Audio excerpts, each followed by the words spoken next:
Someone has to make a play. Fight it out. Fight out, all right. Satisfying after all the talk, and this season was this one. You know, it was an unbelievable year. You know, probably, you know, we fought through it more so than anything, and it's unbelievable to win this game. All week you've talked about you want to keep playing. You want to play till you're 45. You just won your 6th Super Bowl. Does that change anything at all? Doesn't change anything. Trace.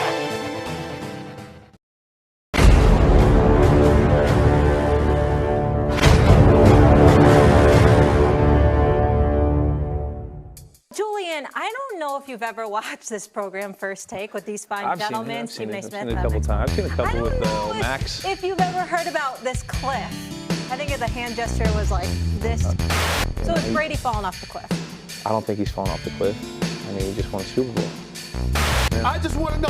I just want to be very, very clear on the record. You haven't seen any drop off. The man that plays with him, that catches passes from him, has seen no precipitous drop off from Tom Brady, like some people have proclaimed. I haven't. I mean, when you have superstars, you can't measure them by just numbers. They rise to the occasion. For example, he just brought up the Super Bowl. To me, low-scoring Super Bowl. If the Rams had dropped 30, Tom Brady would have dropped 35. I mean, he's just that guy. I view it from the standpoint that when you're great, you do what the moment commands. And it's almost disingenuous to just look at the numbers and say, that's what defined this guy.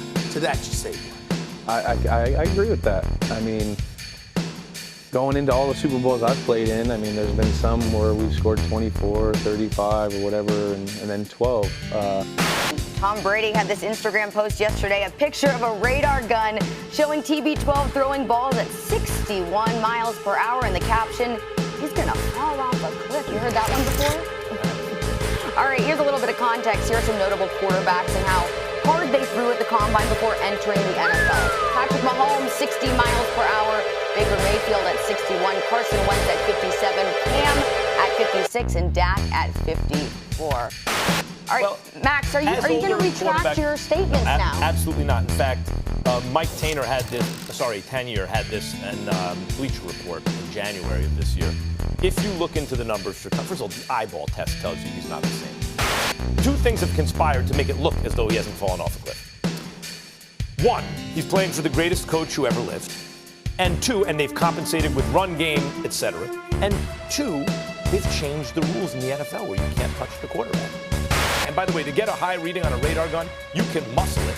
That's why quarterbacks at Brady's age are not as accurate down the field anymore. That's why you overthrow receivers, because you're muscling. You did not say there would be a drop-off. You said he would fall off a cliff. That's what Tom Brady is replying to. But you made the argument. You didn't sit up there and say he wouldn't be the same and leave it at that. You said he would fall off a cliff, which basically meant, you know what? He's not going to be anywhere near what he was. He's going to be a shell of himself.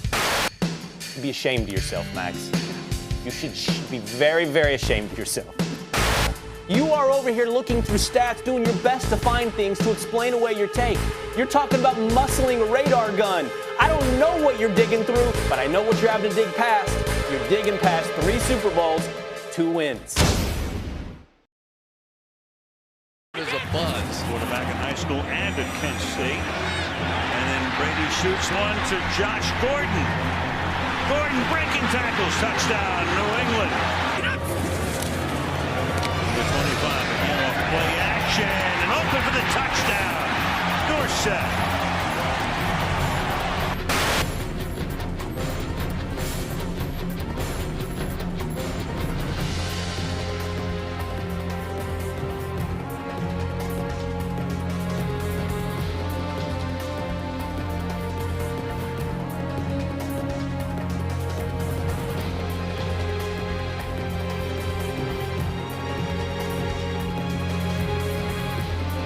Developing it over the course of the season.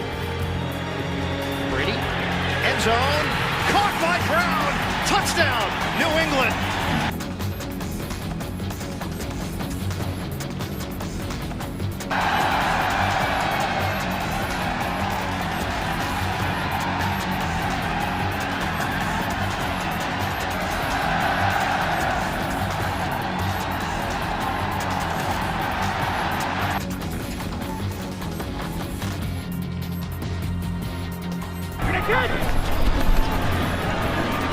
Second down and 12. Brady with pressure. Out comes the football. Recovered by Golden. And Marcus Golden is going to reach for the touchdown. First down at the 49. Brady keeps over the middle. Pass is caught by Jacoby Myers. New England just punch it forward to White. Picking his way inside the 5. No signal for a touchdown, and now there is. Touchdown. Different looks. This is a 3rd and 5. Brady, plenty of time. Timing route down the sideline, and James White over the shoulder to take on responsibilities in the run game. 2nd and 7. Brady fakes on the handoff. The ball was tipped. White sets up as a receiver. Brady hangs in the pocket, loops one. Incomplete. James White, Last year you saw he was dinking and dunking, even compared to his dinking and dunking prime. He was dinking and dunking. There were yards per attempt, all that stuff, way down. And to his credit, they're 9-1. And Belichick, yes, and the defense, yes, but game manager who can take you to 9-1 without offensive weapons, my hat's off to him. But this is not the guy.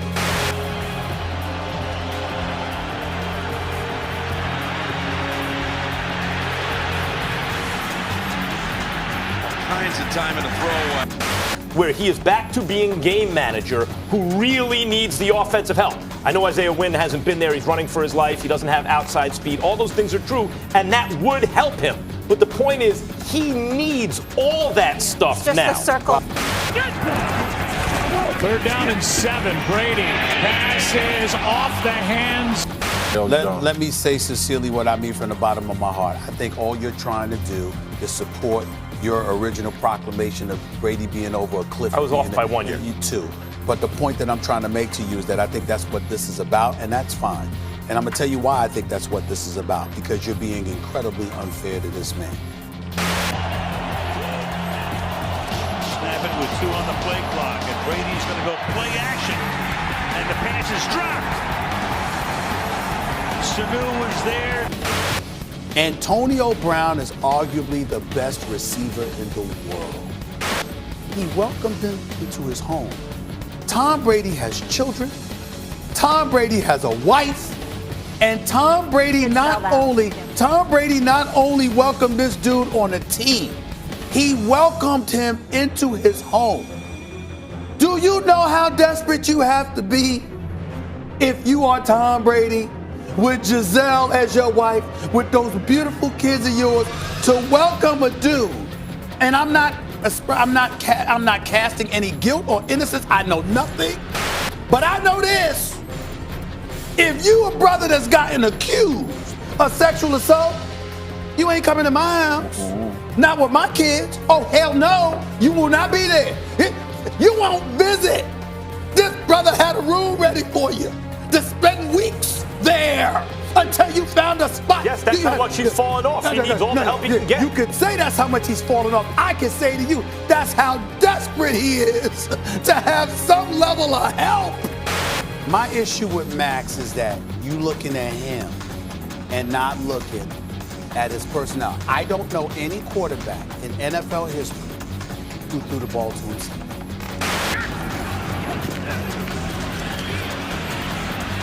Incomplete. Tom Brady is no longer elite. Enough. They get it back to N'Keal Harry on the edge with Brady out front. Brady got a block as well, and it gave Harry the space for the run to the 36-yard line. Misdirection here, and as you mentioned, number 12, get out there, go low. It's Tre'Davious White taking him down. Look at Peyton Manning, who was bad when the Broncos won the Super Bowl. He wasn't as good as Tom Brady is now. They've both fallen off a cliff by that point in their career. Of course, Peyton Manning had an excuse. He had an injury. Tom Brady is he's ancient. Watson and Washington on the right side. Brady. Incomplete. Mohamed Sanu. Are we going to be fair to a 6-time champion, somebody who's been to 9 Super Bowls? Are we at least going to step back and exercise fairness and go like this? Damn, what is he having to work with? You we be seeing the last time Brady plays at Foxborough today? 2nd and 10. He's in trouble. He tries to get it away, and it's almost intercepted. Michelle. Not this time. That's Evans. Michelle. They got him again. What a goal line stand by the Titans. Wow, that's what it is. Yes. I mean, we'll never see this run again, Jim. He's passed. It's intercepted and returned for a touchdown by Logan Ryan, the former Patriot. Should Tom Brady retire? Yes, he should. He won't, but he should. Not only has the cliff come, he can still make throws. Yes, he can, but he misses guys every way you can miss a guy. He still has a strong arm. Yes, you can muscle a ball when you get older, but it's not going to be the same, not accurately down the field. So should he retire, Stephen A? Yes, because the alternative is, let me show everyone the TB12 brand works, because I'll play till I'm 100 years old, but he will get diminishing returns, and it will end without glory in some other market. The fact is, he doesn't have any help. So where are you on this? Hell no, he should retire? Hell no. This man needs to come back, and he needs to remind the world, because, excuse me, Tom Brady, a lesser version than Tom Brady, is still a top 10 quarterback in the league. To me, come back and show the world, excuse me, give me something to work with and watch what I do.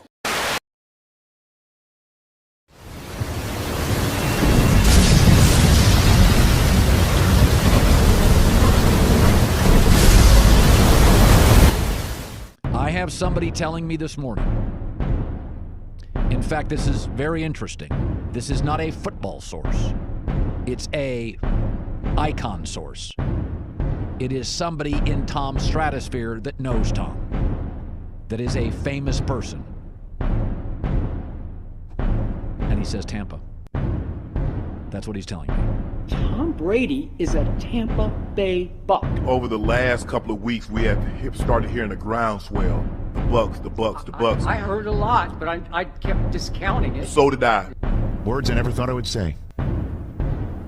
Tampa Bay Buccaneer, Tom Brady. Tom Brady signing with the Tampa Bay Bucks tomorrow. Holy hell. Everything we thought is gonna happen. You've got Tom Brady there, not turning the football over, running your offense, ensuring that at the very least you're not going to beat yourself. I think it elevates Tampa's chances exponentially to at least make the playoffs and potentially have some degree of success in the playoffs. So I do like it for him. And this was a very smart and, for me, unexpected move from Brady. Not that he's not smart, but the Chargers also have weapons in L.A., and I just assumed that he would want to go to L.A., and now you have all these weapons. The real question is, as Molly was talking to Mike, to Greeny earlier in the segment, no risk it, no biscuit, that ain't Tom Brady. You know, on the one hand, you think if Jameis was so bad that Fitzpatrick was like a revelation at times, boy, Brady with these weapons is going to be amazing, except he's been dink or dunk for years now, especially recently, and then even year over year, more dinking and dunking, and now all of a sudden it's going to be taking shots down the field. But I'm a fan of the Jets. The Patriots are the arch rival, and I've rooted against Tom Brady in literally every game he's ever played, but I respect the hell out of him, and I respect him even more now. Because all of the talk about would he go to South Beach because it's so glamorous and maybe Giselle would be happy there. Would he go to L.A. because he could set up his production company and all of that. He made a football decision first and foremost. This was by far the best decision that he could make. I think Brady and Belichick clearly believe two different things. Brady believes Belichick and the offense held me back last year, and I'm going to show the world. I think Belichick clearly, by his actions, Wilds, believes we kept you together. Under any other system, you would have looked like Peyton Manning in his final year with the Broncos, and now the world's going to get to see it. And now, amazingly, the world actually is going to get to see who was right. But Brady can't go backwards, Wilds, because of what he's accomplished. Belichick can look like a fool if Brady looks great as a Tampa Bay Buck.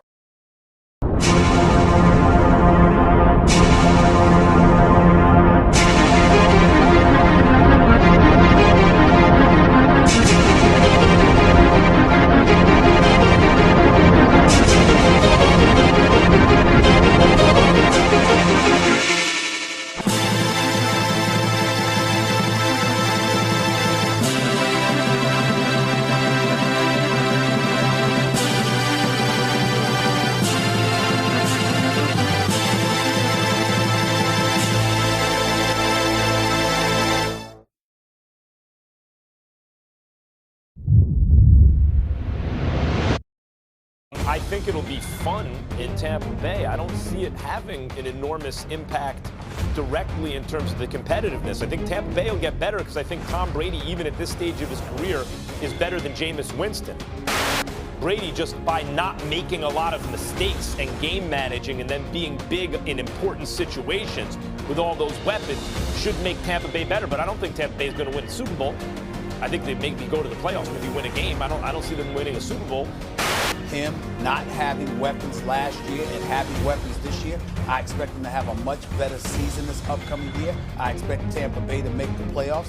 I think their level of relevancy will be elevated exponentially, and as a result, who knows where the storylines will take us. What we're saying is that he didn't need any excuses before when you were talking about a cliff that was non-existent. Don't change the narrative. That's the narrative. And that ain't about what he does now. Ain't nobody worried about what Tom Brady's going to do now. He's got to perform or else he'll look bad, and we'll all be there to chronicle it because he certainly doesn't have any excuse to not have any weapons.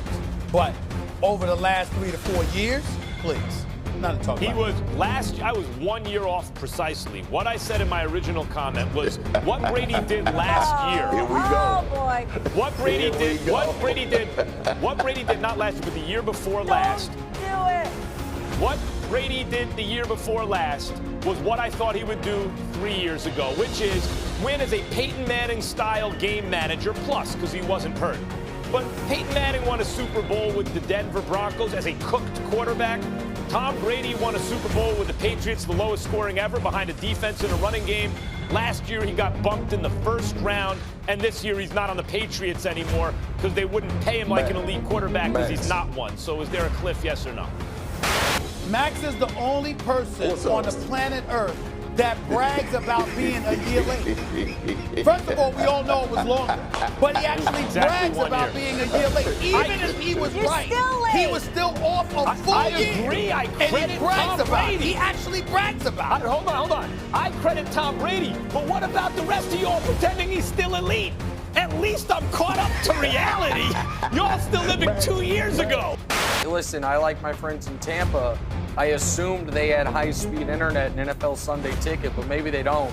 I mean, I understand it's not a major market, but I assumed they had the technological capabilities the rest of the country had. Give me a break. But no discernible drop-off in his arm strength.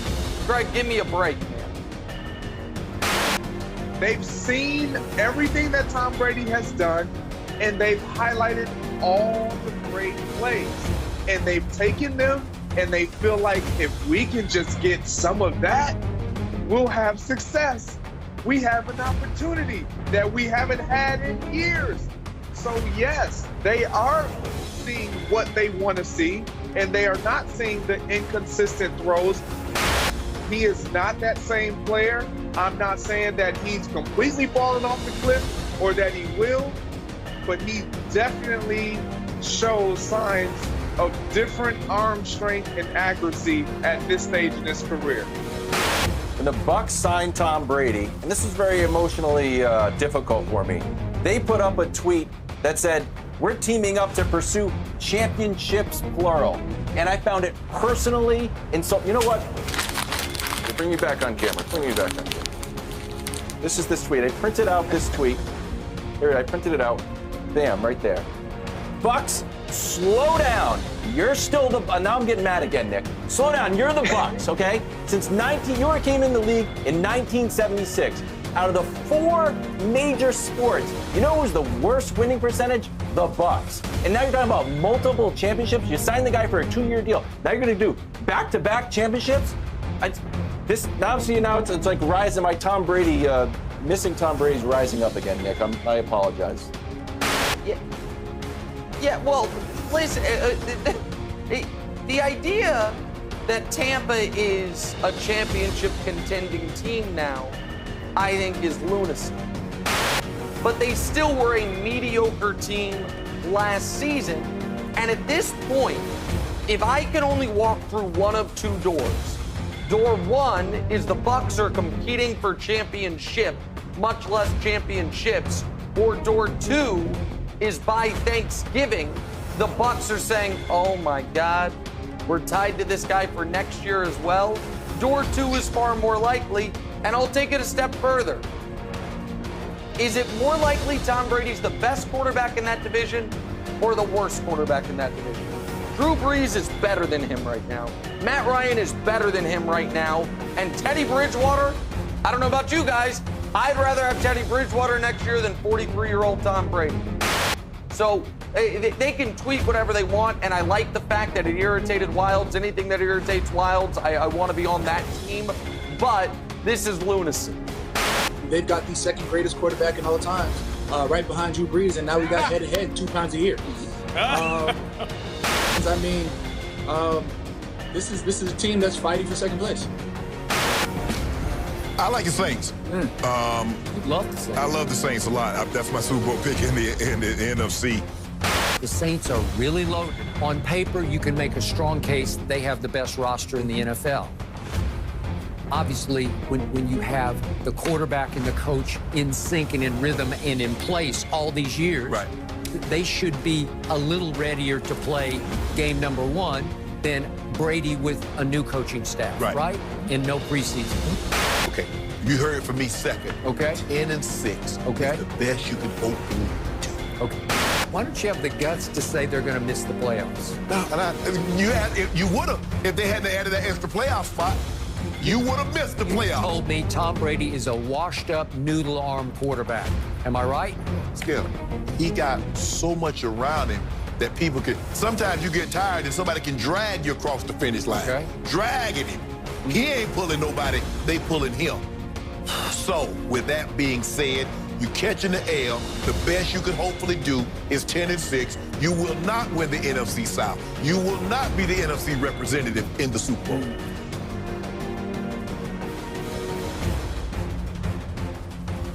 And that's where Tom Brady and the Buccaneer offense will set up after a 39-yard punt, and I don't think there's been a more anticipated uniform change maybe in the history of the league to see what the GOAT looks like in pewter. He looks pretty good, doesn't he? I know he's excited.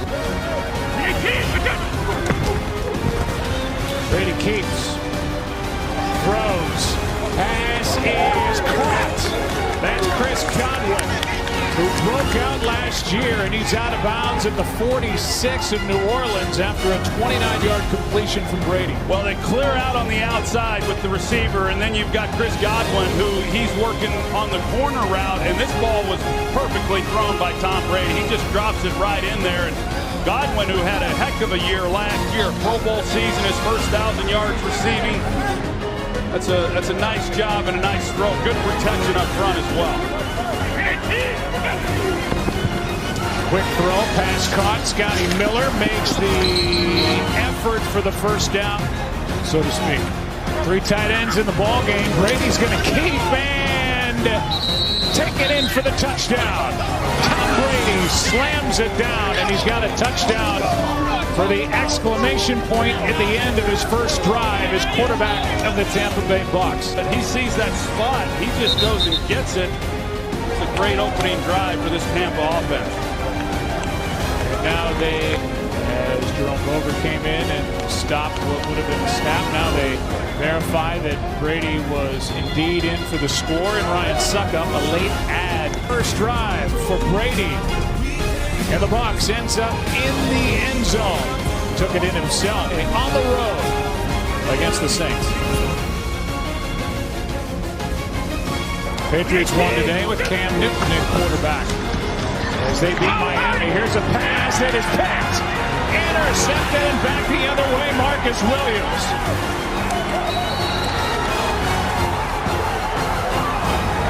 It's a little bit misleading as to how effective they were throwing the football. Pass is caught. That's Godwin. Now got his hand on the turf, ready for 3rd and 13. And Brady is sacked. Brought down from behind by Hendrickson. Well, yeah, just some pretty basic mistakes in this game by Tampa. On 2nd and 15, this one's picked. Back the other way for the touchdown. It's Janoris Jenkins, a pick 6. 3 tight ends in the game. Watch for that guy, Cameron Brate. He's a red zone weapon. And Brady throws. Easy touchdown for O.J. Howard. And what an answer by Brady. The 45-yard penalty set it up. Brady keeps, throws, pass caught, Godwin, first down and more. Third target for Gronk, who's got just 2 catches, 11 yards. Brady has to pull it down, and down he goes, and the sack by Davis. Brady airs it out downfield, and the pass is caught by Scotty Miller. Tampa Bay with 2 timeouts, down by 17. End zone pass is Evans, and a touchdown. His first catch of the ball game results in a score.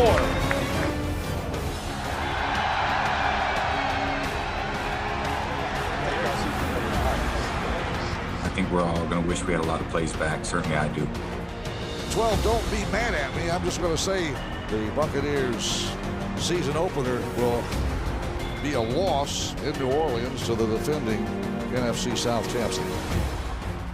Max, I'm going to start with you here because I know how much you love Tom Brady. The cliff, the ravine, I don't know what it is, but I'm sure you're happy today. What did this performance say about Tom? Well, it's a ravine. It looked like a cliff. And then when I got a little closer, it's a ravine. It's just a decline.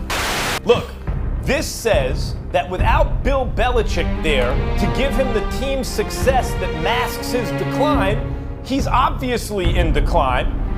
Belichick won after week 1. Brady zip. They got everything he wants. And Brady, as he showed last year, when he needed to beat Miami to get a bye in the first week, couldn't do it. Still waiting, and now throws over the middle, and he's got his man, Mohamed Sanu. Brady sets up the screen. James White, the 10, the 5, touchdown.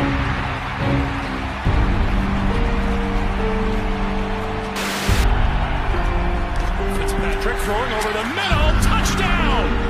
Mike Gesicki. Well, the stadium got real quiet real quick. It is what it is. This is what a 43-year-old quarterback on a new team looks like.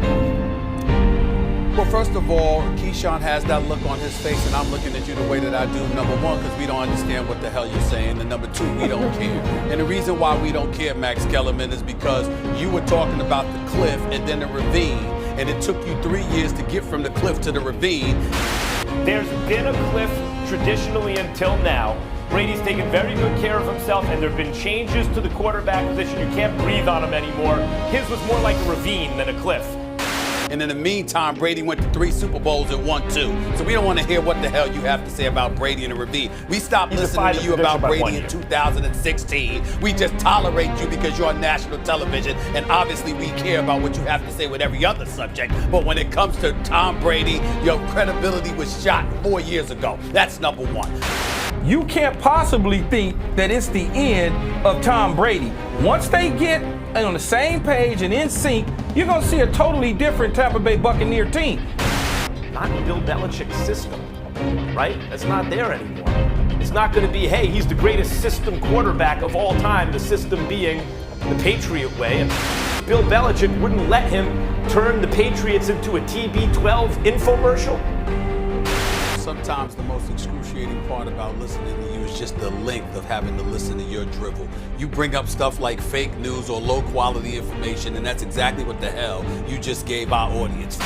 This notion that you wait for something bad to happen to Tom Brady so you could just try to flex your chest and talk about him being bad is the craziest thing in the world to me.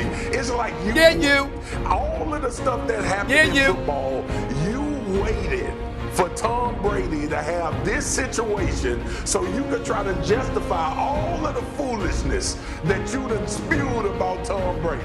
It's only week 1, Jenna. Coach Mangini talked about it last week on our show Friday. He talked about continuity versus a lot of change. I know folks thought I was being sarcastic or a jerk this summer when I asked this question, but I will ask it again. Are the Tampa Bay Bucks a quarterback away from being a contender. Because Tom Brady, from what we've seen from him, not just in week one, he looks old, he looks inaccurate. So easy. JD, please. So easy to please. do. And LaShawn McCoy, Marcellus throws a lookout block when all you can do is say, hey, Tom, look out!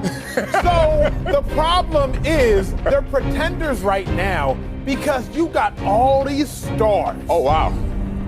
But you got nothing to show for it. Wow, okay. Tom Brady lost another season opener. Tom Brady has lost 4 season openers, including yesterday. But let's talk about the other 3. You know what happened in those other 3 season opening losses those years? They went to the Super Bowl and won 2 of them. But Emmanuel Acho would say that team was a pretender in those 3 season opening losses. But this year, you're going to go there again, and Tom Brady's going to make you eat your words. Tom Brady has never started a season 0-2.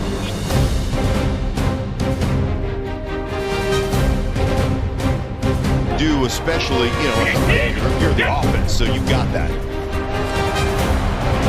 Dumps it off for LaShawn McCoy, trying to work his way to the 32. Penalties an issue last week for Tampa as well. Brady deep down the middle for Evans. Inside the 30 of Carolina, and Mike Evans is down to the 21. Here's Jones, stiff arm, end zone. Ronald Jones with a touchdown for the Bucs.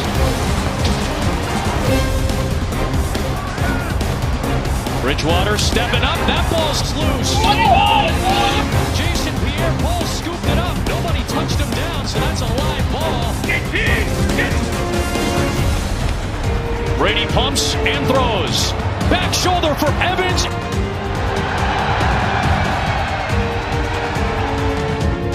And just like that, touchdown Tampa Bay.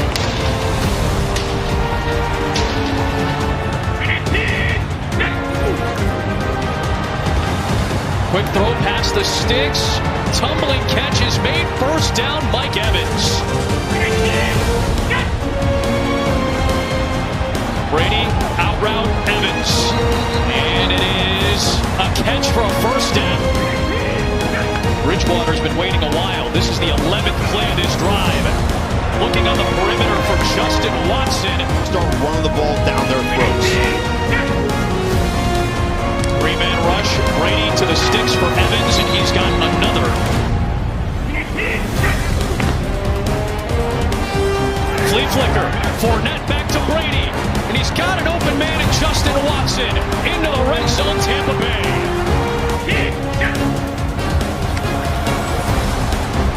With time, he finds Fournette.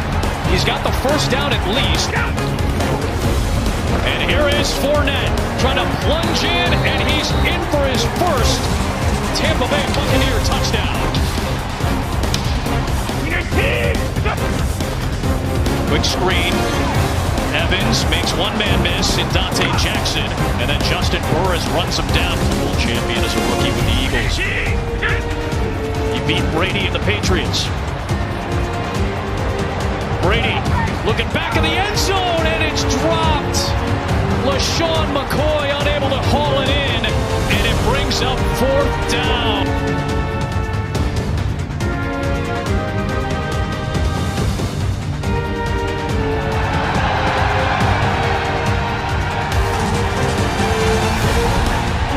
Right here, big drive.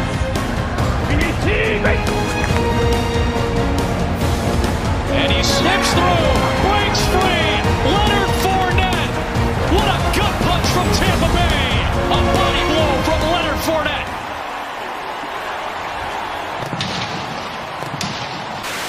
Undisputed, we like to give out letter grades around here. So Shannon, give Brady a grade.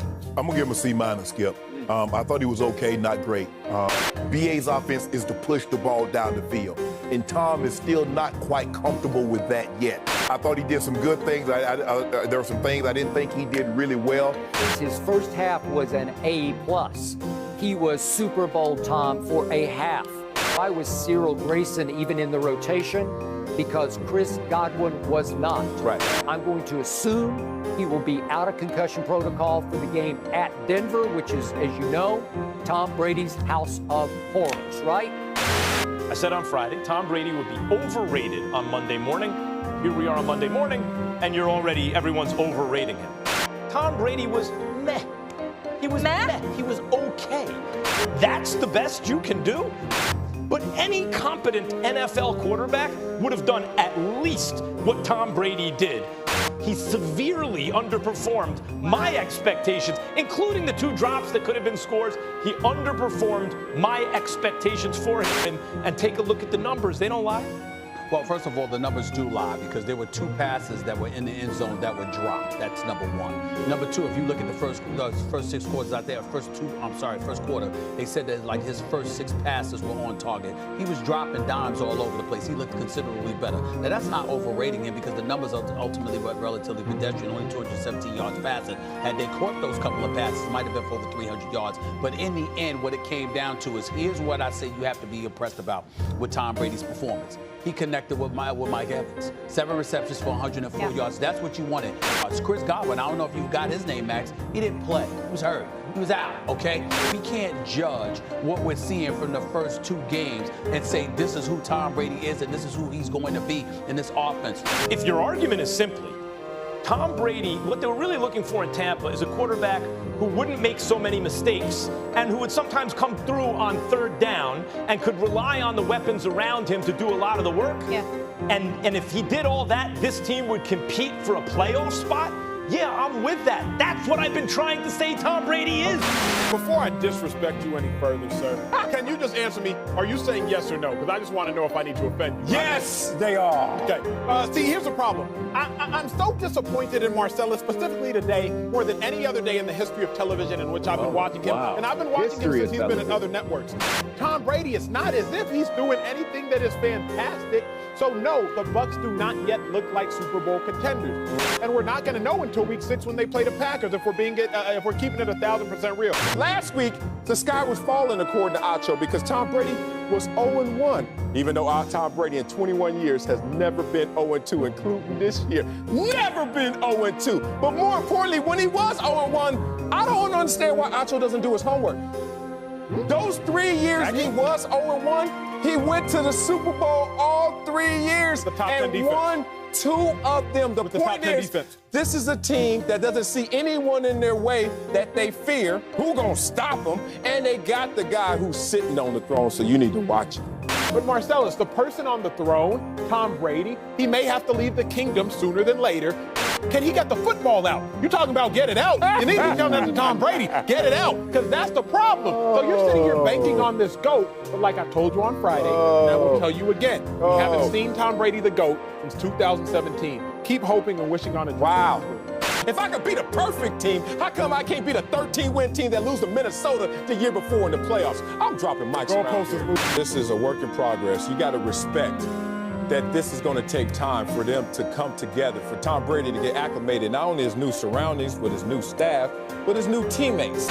Tom Brady is in a conference where you should fear no one. In a division, you should fear no one. And then he's playing a game of chess that's going to be slow played, but he'll be there at the end. His performance thus far has been pedestrian. And that's my problem. It's been pedestrian. Every meaningful statistic that is found on the surface that you use to quantify a quarterback outside of wins, because obviously that matters a lot, and he's sitting at 1-1. Every meaningful statistic says Tom Brady's on the decline. Who is leading the league in the most drops this year? Is it Tampa Bay? Is it Tom Brady? Is it Tom Brady's receivers? Who has a headline that reads, drop passes cost Tom Brady a 400-yard game by the numbers? Is it Bruce Arians and Tom Brady? Bruce Arians said, hey, if y'all don't start catching this football, drop 3 touchdowns. Not 1, not 2, 3 touchdowns in week 2 alone. And you over here saying, I'm disappointed in Tom Brady. Look, I'm not ready to ring the alarm on Drew Brees, but let's be realistic. The reason I predicted the cliff, which turned out to be a ravine, I just want to point out, for Tom Brady is because no one in the history of football had ever played beyond a certain age at an elite level. They've been starters, but not elite. And by the way, you can argue what you want. Tom Brady has not put up elite numbers now in over a year. It's been over a year. So you could say, well, that's because of this, that, whatever. It's over a year. And now just because Brady has done it and defied the cliff by a year, doesn't mean that that's just now what's going to happen. Tom Brady got his first Bucs win last week. It was the 250th career victory between the regular season and the playoffs. The winningest quarterback all time. Brady throws it for Chris Godwin, lunging for that goal line, and he is in for the touchdown. Welcome back to the Bucs, Chris Godwin.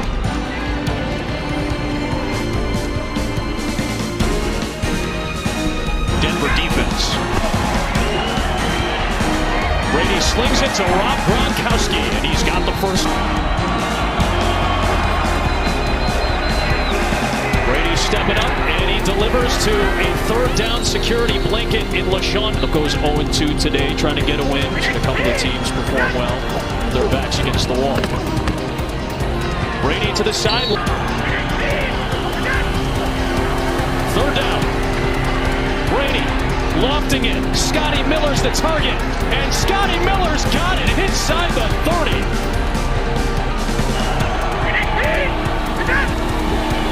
Big blitz from the Broncos. Underneath, it's Godwin. And he has enough for the first down. Will Chris Godwin run underneath? Brady throws underneath. Gronkowski's inside the 5. And he's got the first down. Quick throw into that tunnel, and it's caught for a touchdown by Mike Evans. Sneaky design for a score for Tampa Bay. Well, they're just going to run the quick screen out there.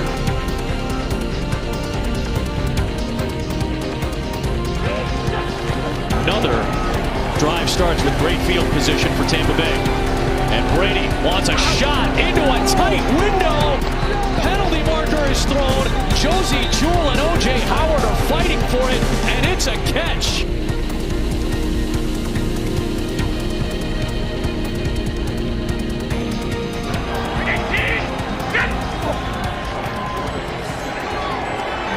Brady to Gronkowski. In open space. Right tackle worse. Brady for Evans. Another snare. And another touchdown for Mike Evans.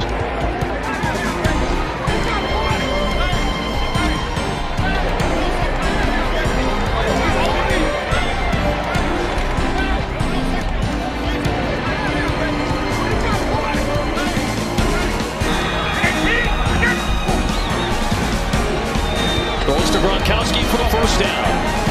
Out near the 45 on the kicker covering kickoffs from that one forward. They're like, yeah, never again. Yeah, it was like a safety. First down, Brady to O.J. Howard. And here's Brady. Looking deep for Godwin. And he's able to twist around for the grab. Yeah, that'll speak volumes about Tom Brady's addition to the Tampa Bay Bucs and where the expectations are. Shannon, I know this is always hard when it's against the Broncos, but please do give me an objective letter grade for Tom Brady. Objective. I gave him a C. A C? A C, Skip. Skip, the Broncos are bad. Bronco. Lost. Bronco. Lost. Did I leave this game and say, man, Tom looked really good? Yeah, I didn't leave this game thinking that, Skip. They won the game, but I don't think anybody thought they were not going to win the ball game. Bronco. Lost. Tom Brady was, going into yesterday, 4-7 in Denver. It's been his house of horrors. He just doesn't like throwing in the mile-high atmosphere. I got 5 cases of Diet Dew that Tampa Bay will have a better record than Coach Subway. What's the same record? Coach Subway. What's the record right now?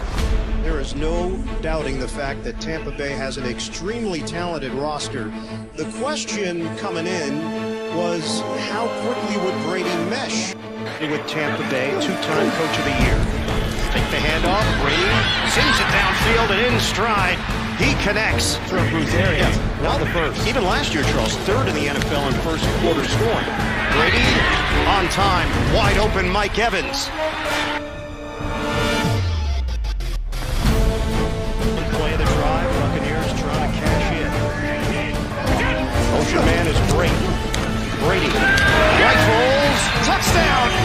It's Brady on the receiving end. The Buccaneers continue to impress. Checking with Evans. When we get the next report, 2nd and 12. Brady in stride. Justin Watson. Approach 4 minutes to play in this opening quarter. 2nd and 9. Buccaneers driving again. Brady intercepted. Picked up by Michael Davis. And Davis is going to go all the way. Pick 6. Touchdown. Chargers.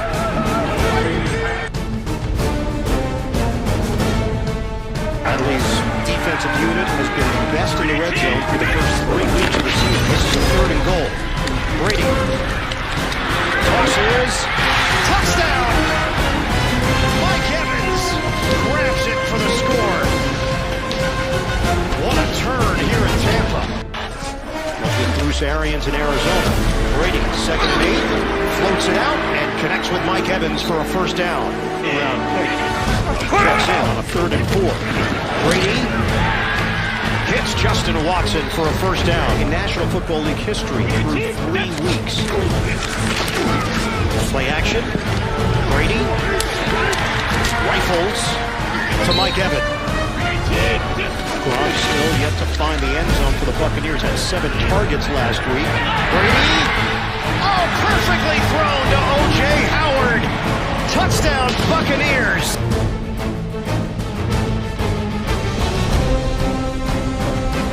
Every time we sit here to do a game, you get 1 volunteer mention. If that's your mention for the day, we'll move on. Is that on?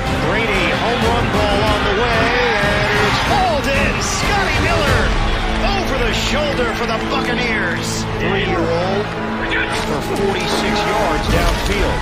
Fake it. Oh, you can't do it any better. Brady to Miller, touchdown Tampa Bay.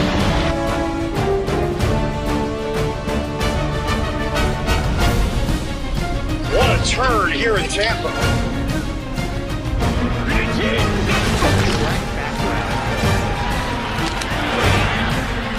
This time it's O.J. Howard. Gronk is 6'6". 2nd and 20. Another deep shot for Brady. Evans adjusts. Takes a hard shot inside the 10.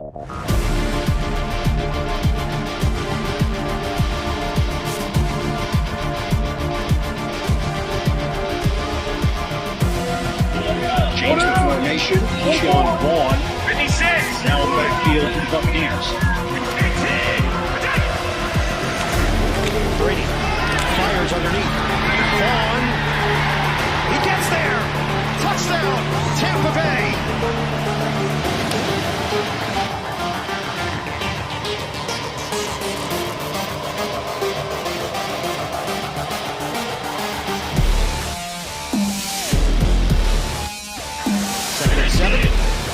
We have 8 minutes to play in the 4th.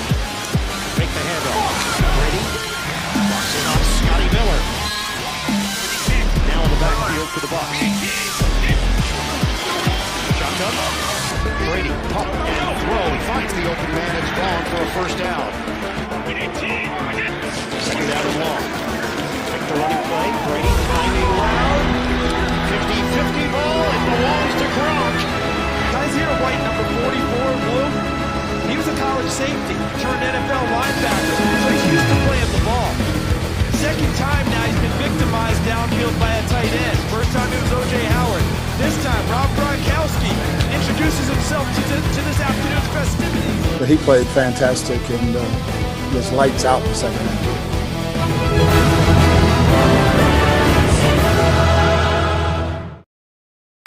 Did Brady prove that he's still elite? No. Brady had a look. I thought Brady looked excellent in the comeback. He is a winning quarterback. And he deserves credit for that, especially at this age. Like, this guy is clearly not the same. Obviously not. The last time he was elite was a year and a half ago. Can he still be? Look, great older players can still recapture magic on a certain night, right? But can he do it consistently? Well, he hasn't now for a year and a half. Well, he looked elite yesterday. That's the bottom line. 5 touchdowns, passes, 369 yards, overcoming a 24-7 deficit. Last time I checked, that does matter. But the bottom line is that 24-7, 24 down, 24-7. Bruce Arians said it best. If this was last year, we would have lost the game. I can honestly say, had this been last year, we'd have got our ass beat by 20. The difference is that not only do you have a guy that's making throws, and by the way, making big-time throws for a third or fourth week consecutively, or at least 3 weeks consecutively, I might add, after that opening loss to the New Orleans Saints, but he's somebody that has a never-say-die attitude, and it appears to be contagious. So it's not just about his ability to throw the football, it's about his ability to lead. Tom Brady has looked stellar as far as I'm concerned, and I got to give props where it's due. But this is what I'm looking at when I'm looking at Tom Brady. When he goes to Tampa Bay, here's what we thought. We thought it was going to be Bruce Arians, right? No risk it, no biscuit. And the bad things, Tom Brady will fix it. That's what we were thinking. So we thought we'd get all this explosion right away, but he would minimize the mistakes. Well, he has the big mistake yesterday, and then he goes on this run. Let's not overstate it. We knew that Jameis was an interception machine. You had a great line. He was like the offensive and defensive player of every game he played, and 30 touchdowns, but 30 interceptions for 112 points. Just replace him with a veteran quarterback. Tom Brady's a very good example of one who cannot do that. And 7 and 9 easily turns to like 9 and 7. So we knew they'd be in contention. You know, rhythm is everything, and I feel like Tom had that rhythm yesterday, even though they had to come from behind to get the win. It still does a lot for your confidence, but at the end of the day, it's all about mojo, and it's all about bravado, and I think Tom had that yesterday. I don't know about all this talk about these aging quarterbacks. I know Nick Wright is probably going to go there, but you know, I played with 18 quarterbacks, and 3 of them had the same type of noodle arms that everyone's talking about with Tom Brady. Because at 85%, Tom Brady is better than 95% of these quarterbacks in the NFL. Oh, man. Now I got to be the guy. You're right, Brandon. At 85% Tom Brady is better than 95% of the quarterbacks in the NFL. Unfortunately, the last time we saw 85% Tom Brady was 2018.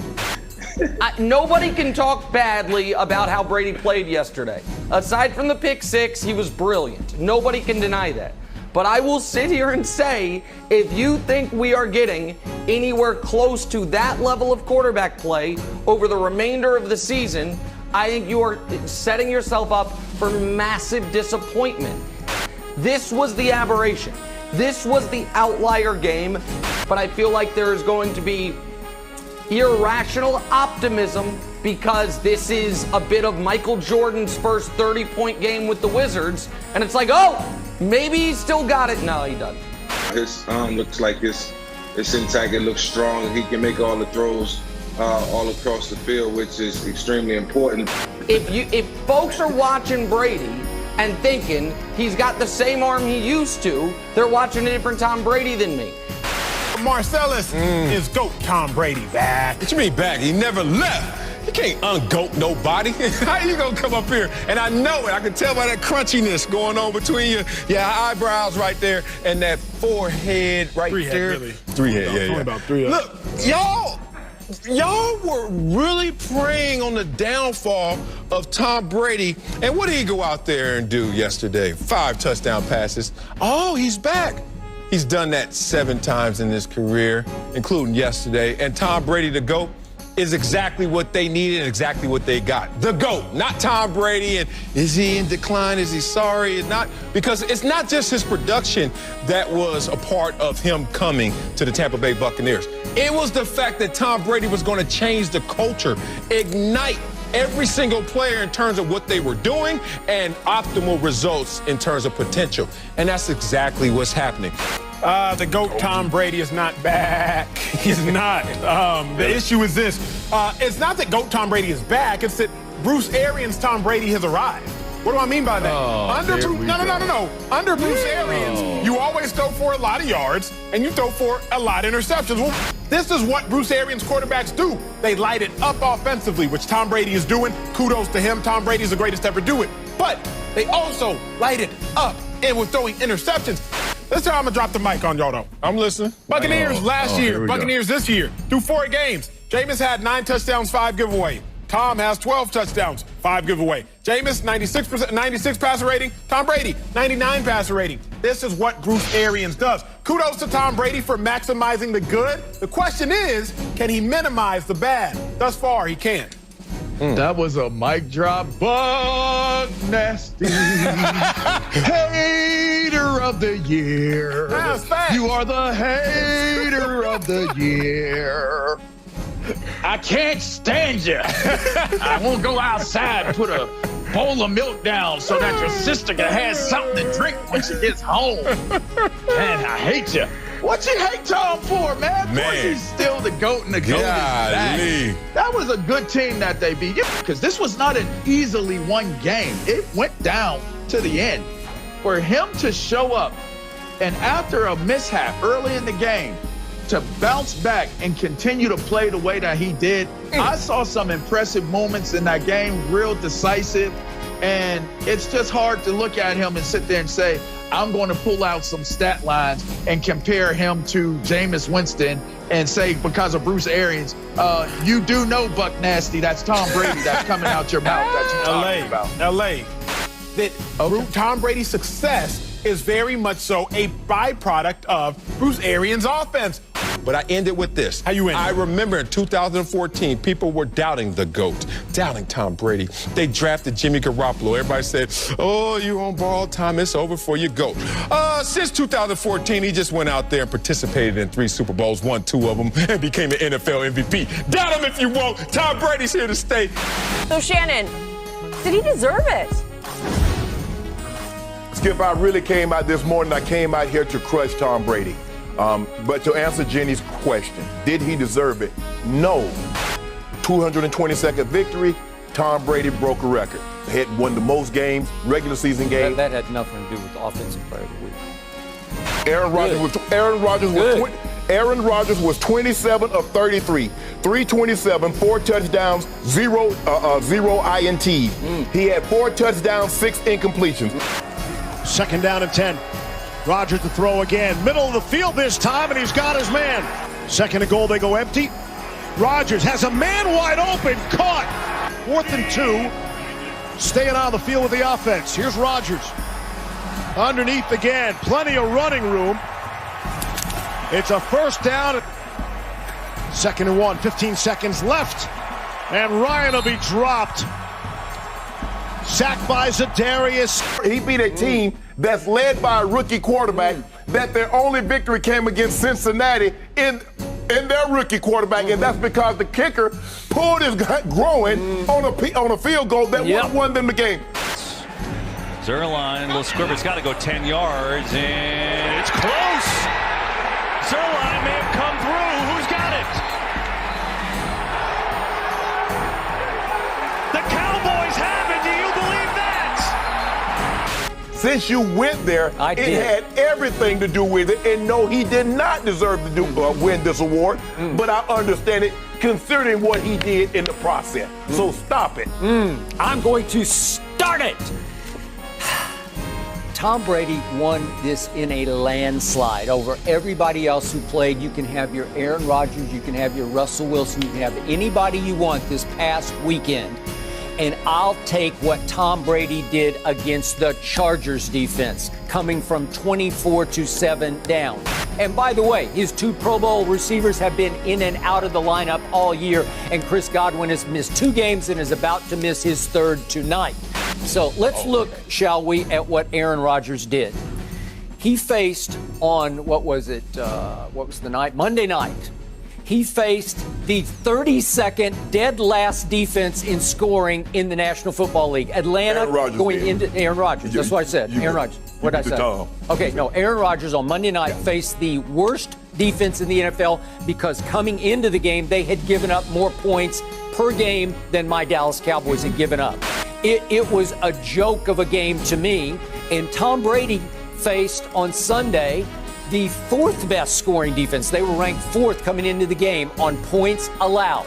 The same Chargers defense that held Patrick Mahomes to 9 points through 3 quarters. Into the 4th quarter, he brought another team from dead and out of it to into it, brought them all the way back to 31-28 ahead. Then they give up, speaking of the rookie quarterback, they give up another touchdown bomb to the rookie quarterback. There was a 53-yarder and then a 72-yarder. Suddenly put the Chargers back ahead. 35-31, and he did it again. He brought him back again and hit my little man, Keyshawn Vaughn from Vanderbilt University, their third-round pick, for his 5th touchdown pass to bring him back a second time in the fourth quarter. Yet another fourth quarter comeback for Tom Brady. You threw a pick 6 for the second time this season. He did. And he overcame it with 5 touchdown passes. 24-7 down to that defense and came back. Let's think about it. Atlanta's defense was probably, by the end of the Monday night game, worse than even my Cowboys defense. He now has 5 completions on which the football traveled more than 30 yards. That is 5 for this year. Last year in New England, he had 5 for the whole year. This is 5 through 4 games. Real good about yourself. No, I'm feeling great about myself because you are so wrong about this. How about this? On just deep passing yardage through 4 games, guess who leads the whole league in that? The 43-year-old. Deep passing yards. It's ball travels deep, okay? He is completing at least 3 deep passes a game. Aaron Rodgers should have won this award. But I understand. Against the Atlanta defense? Hold on, the NFL team, right? I don't know. That's debatable. You've already called for the man's job, right? I just for Coach Quinn, right? Shouldn't he be uncoached Quinn? Which brings us to tonight. Yes. This is going to be a tough test for Tom Brady because speaking of all those receivers, Chris Godwin is still out. LaShawn McCoy is out. You buy all that too. O.J. Howard is gone for the whole year. Jameis turned it over 35 times. Want to bet Tom doesn't turn it over 35 times? He gonna have just as many pick 6s as you think Jameis. So? You think? How about turnovers? How many cases you want to bet on? He's not. Thank you. Did he have a cannon? No. But he's the GOAT. No, actually he's not. Actually, he's not? No. Cliff Kellerman, will your boy be victorious tonight, Brady?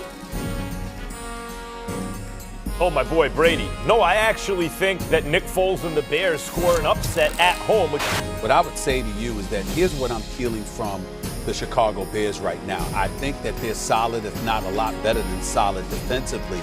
Let's not forget, he had to orchestrate a major comeback. He did it, but he had to orchestrate the comeback, meaning they were way down, partly because he did throw yet another pick 6. To do that again on a short week is a little bit different. You do know. Yeah, go ahead. You do know that your compliments about Tom Brady means nothing to us. Because if it's not a cliff, it's a ravine. It doesn't have to mean so anything we to just you. know. Right. We know. About what it means to in you. other words, Max, you're trying to be slick. In other words, you don't mention a cliff, you don't mention a ravine, and then he goes out there and sticks up the joint, and then you come back and you mention it. So no. Just keep the same intensity, Max. No, let me ask you something. Don't veer off. Do you think I'm running for the cliff or ravine? I'm right here every day. I'm saying you didn't Talk mention about it like all every I said day. is that you didn't mention it. Did you mention it? Did you mention it or did I bring it up? Who brought it up? I can't say it.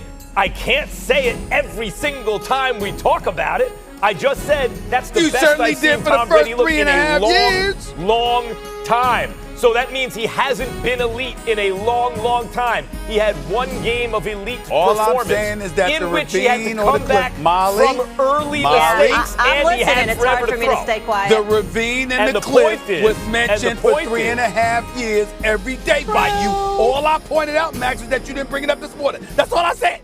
All I said is that you didn't bring it up. Okay, fine.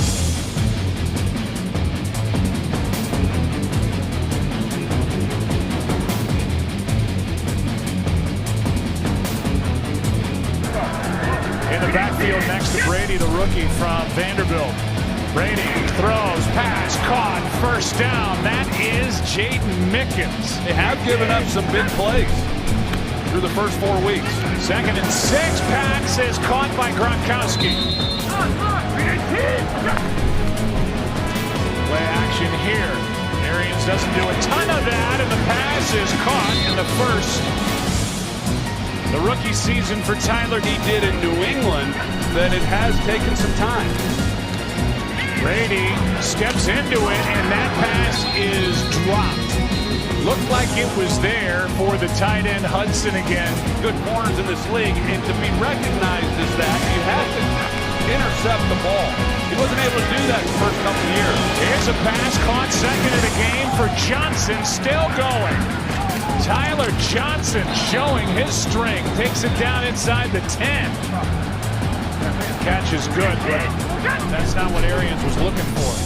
Here is Evans, and they get the touchdown anyway, and a flag is thrown. Time for them to create a takeaway. Pass is caught. Depends on where they put it. What an effort, but out of bounds. A yard short of a first down. Vaughn, the rookie, in the backfield. And they push forward with Brady, and by the official running in, it looks like he got it. Brady, quick throw, pass is caught by Brate. His first of the game, a gain of 5. 4 weeks. This has been one of their strengths defensively, is getting off the field on third. Pass is caught. Great catch by the tight end Hudson, but a flag flies. Protecting the blind side for Brady. Good protection here. Pass caught by Brate. And Brate takes it to the 44. A completion of 10. Third down and 10. Well, it's Mike Evans there in the slot. Good protection. Vaughn. Incomplete. Big hit by Kyle Fuller. And instead of starting at their own 47, they start at their own 32. Here is Jones. He is to the 47 and more. Spinning down near the 31. And did a heck of a job protection. They got the running game going, 100 yards rushing for Ronald Jones. That's a great start. Brady is taken down. Khalil Mack.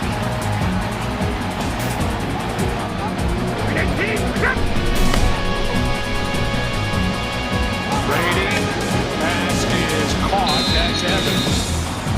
Short gain, just 6. Fuller out there. Career long, so they get in range without a first down. Brady hangs in, and he does take a big chunk of that yardage out as he finds Evans. For a reason, Vodder started to come off the line and realized, hey, where's the guy blocking me? Good to see Keyshawn Vaughn back in the ballgame. Brady steps up, throws a duck, and it's caught by Brate. Keep his eyes down the field and find Brady in behind the coverage. Here's Jones. Penalty flag on the play. Fuller, I believe, just injured himself trying to make that tackle on the edge. Fuller checks out. Holding. Offense number 78. 10-yard penalty. First down. That rookie Kendall Vildor came in for Fuller. Brady with all day. And the pass is caught by Gronkowski. That might have been meant for Evans. I think it was. That's what I thought. Another flag's out there. Both these teams came into this game heavily penalized. And they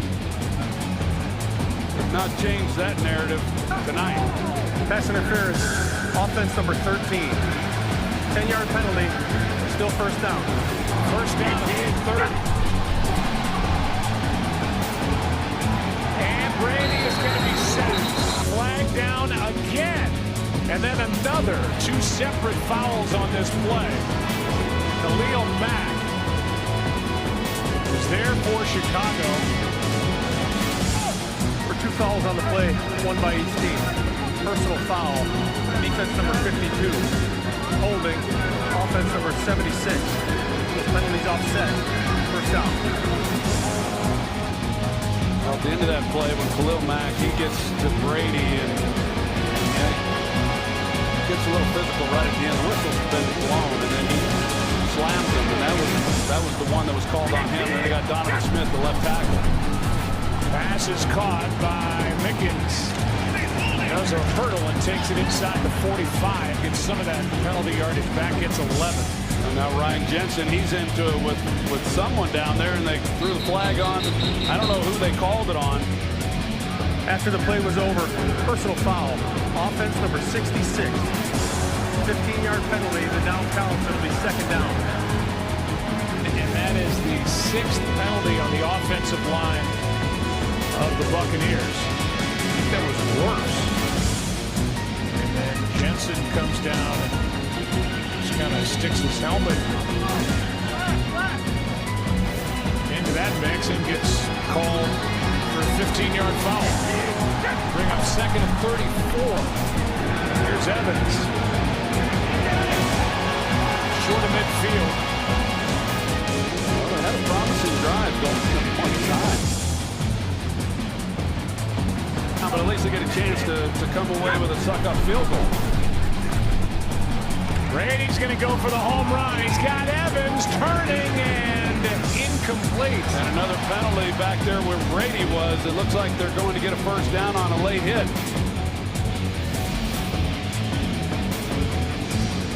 Evans turning three ways. Number 65. If that penalty's declined, 4th down. They call a hold against the Buccaneers.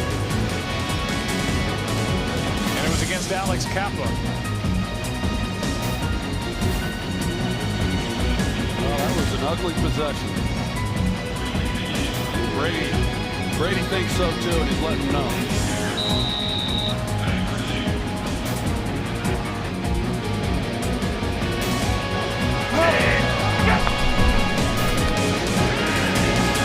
Gronkowski reaching to get it, full head of steam. First down and more as he takes it inside the 30. We got Scotty Miller in the middle. They've gotten the ball to 8 different receivers, but none have been to Scotty Miller. Blitz from Smith. Pass is caught by Brady. First down to the 15. Unlike Sunday's ball game against the LA Chargers, boy, he has taken a lot of punishment tonight. Not sacked last week. And he's sacked here. That'll be number 3 on the night, and he looks into the face of Khalil Mack again. It's just undisciplined football. Brady throws. He's got Gronkowski. Gronkowski short of first down yardage, and a decision coming here.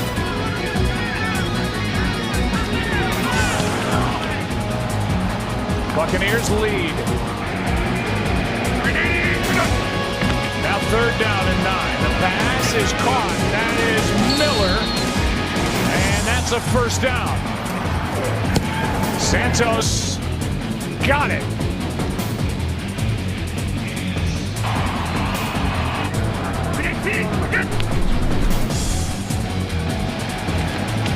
Pass is caught. That's Evans. And he's able to get out of bounds to stop the clock. On the line right now. Brady underneath hits the rookie and Vaughn brought down by Smith. 3rd down and 5. Pass is off the hands of Gronkowski, who can't make a spinning catch, and now it's 4th down. Godwin, now Watson, 4th down and 5. Brady, pass is broken up, incomplete, and the Chicago Bears are going to take over. DeAndre Houston Carson was there for Chicago.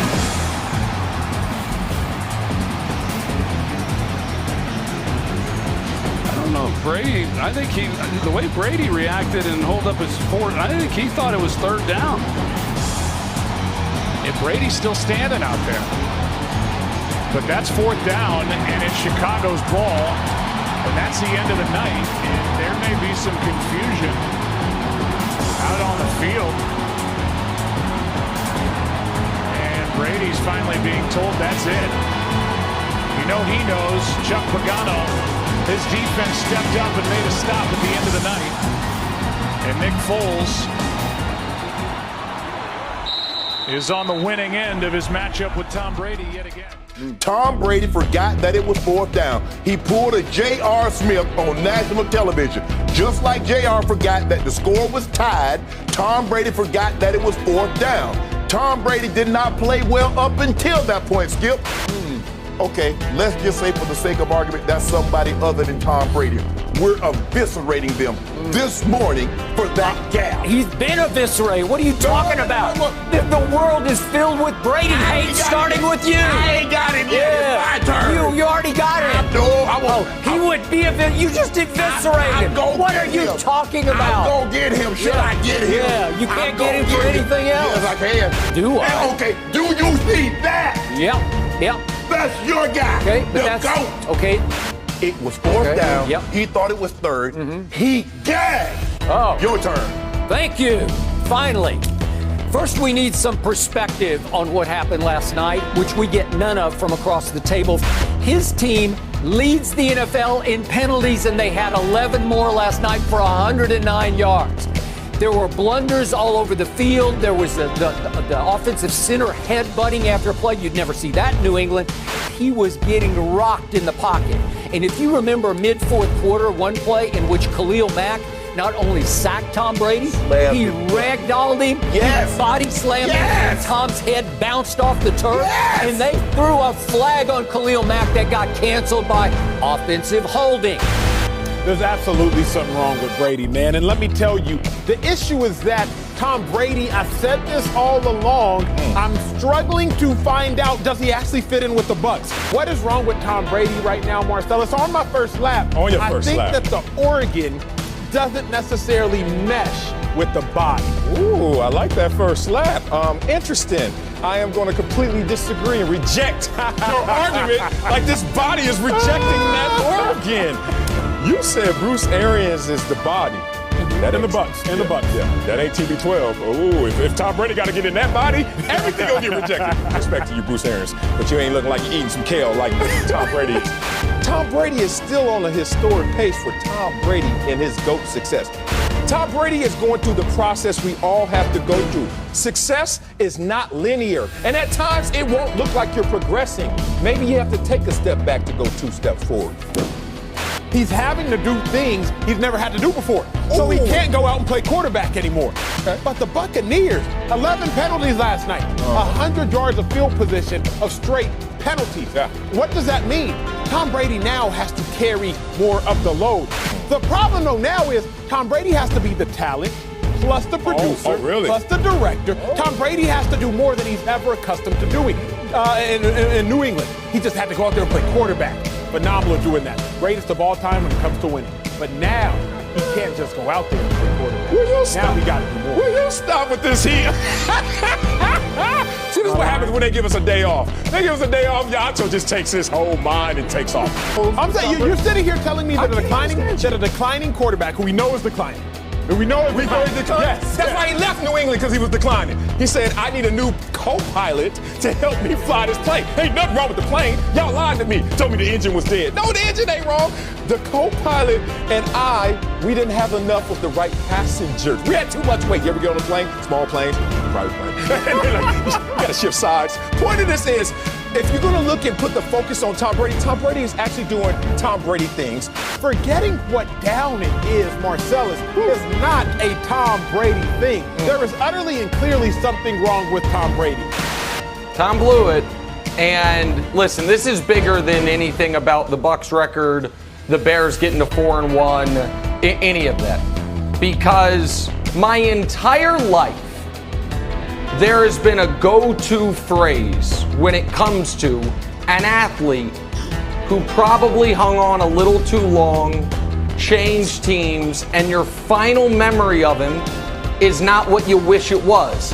And that phrase has always been Willie Mays stumbling around in the outfield for the 73 Mets.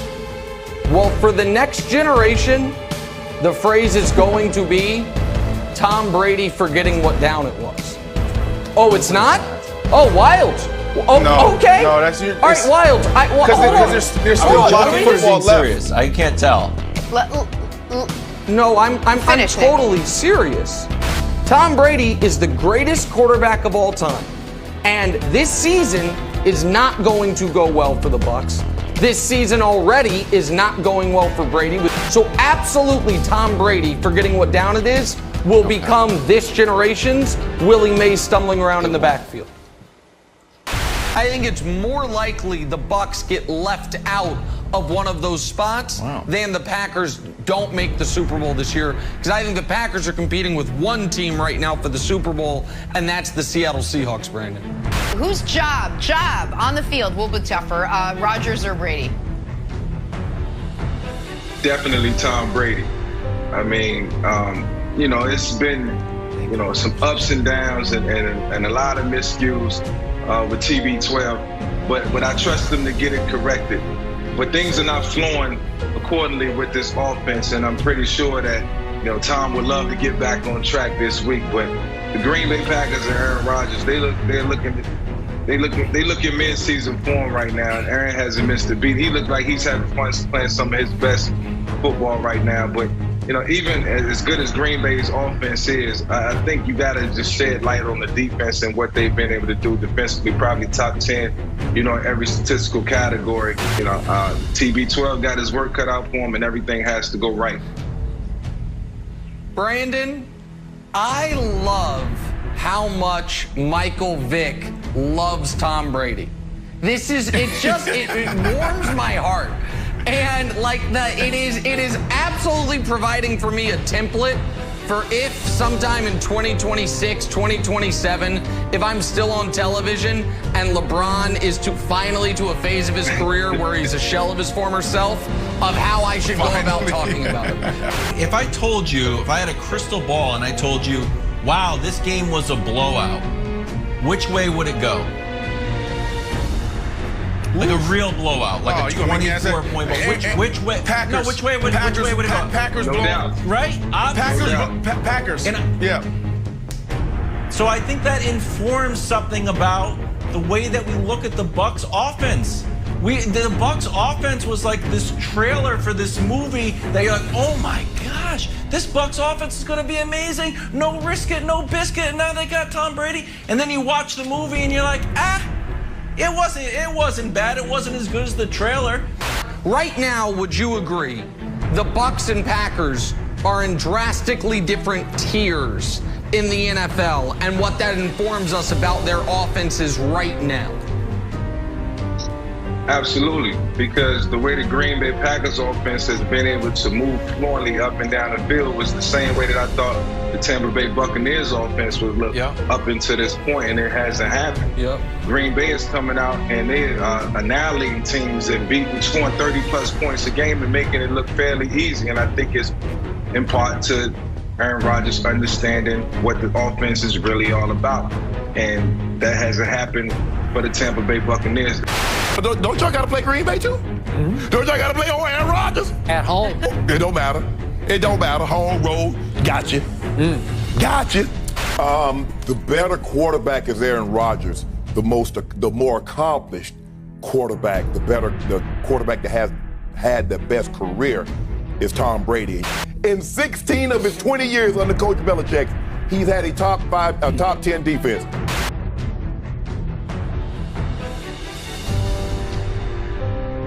As far as talent, as far as throwing the football, as far as the better of the quarterback. Moving forward, from this day on, I will never, ever say again, Aaron Rodgers is better than Tom Brady. Really? You'll never, ever say it again? Did we get that on tape? That could change. No, this is not going to. This is it. Guess what? Aaron Rodgers gonna put something on you. You just make sure you have it lined up tomorrow. Stephen A., whose performance is this game going to be more about? Will it be about Brady or about Rodgers? I think it's going to be about Brady, and the reason why I think the evidence is there. They're 3-2 on the season. The two worst games that Brady had are the two games they lost. The first game of the season and the one that they just lost last week. When this dude is clicking and he looks like he's clicking and playing at an elite level, somehow, some way the Tampa Bay Buccaneers find a way to win.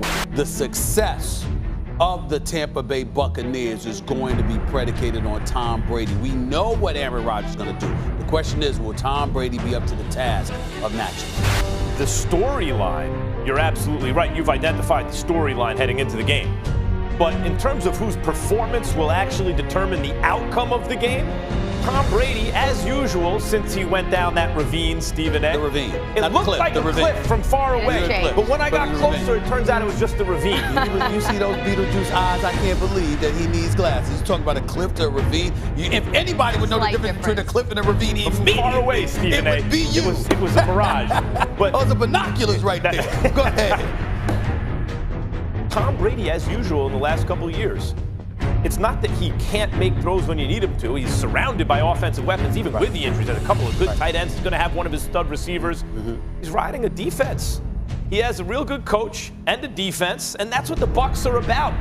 But it's really Rodgers who's going to do it. If you replace him with someone else, the Packers are maybe a 500 team, maybe not even.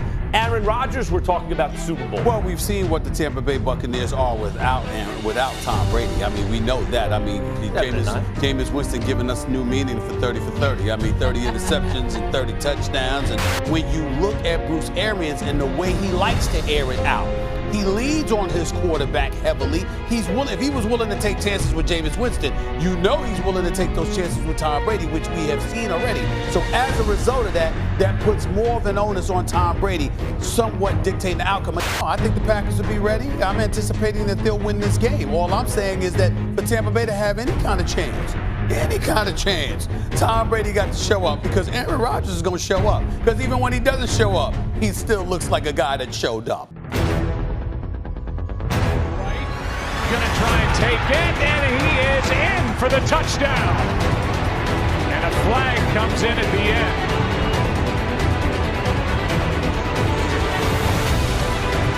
I can't imagine if that's going to be, I don't know what move that is, but Brady throws, pass is caught. That's Goblin.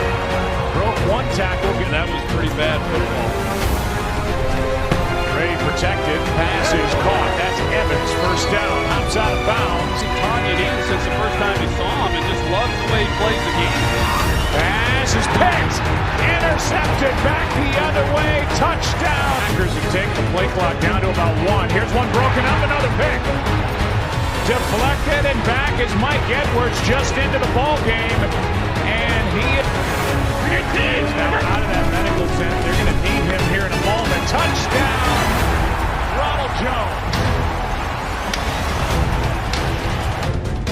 Let's go, boys! Want to hang in there all day, just like that.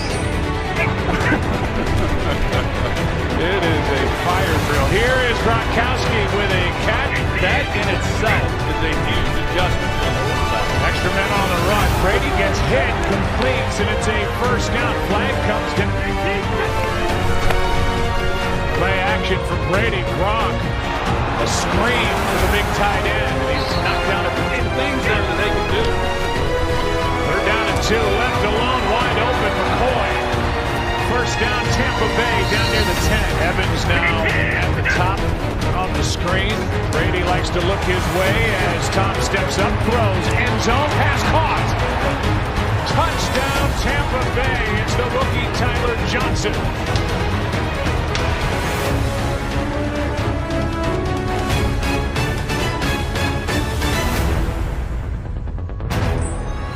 Come on, boys. All right, way to go, Vontae. A lot of playing, huh? I said, that tells me the center maybe at times doesn't snap the ball too accurately. He goes, well, yeah, maybe.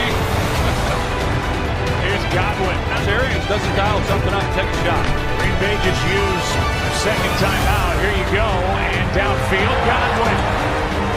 First down. They hold him to 3 points. That's a great job. If they give up a touchdown, that's a whole different feel going in at halftime. Brady lofts it. Gronkowski. He's got it for the touchdown.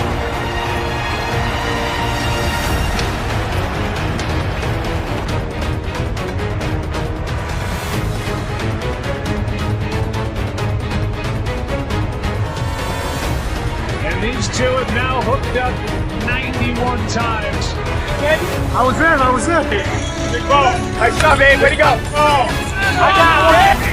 Games between the Lions and the Packers. Brady protected pass. Caught Gronkowski.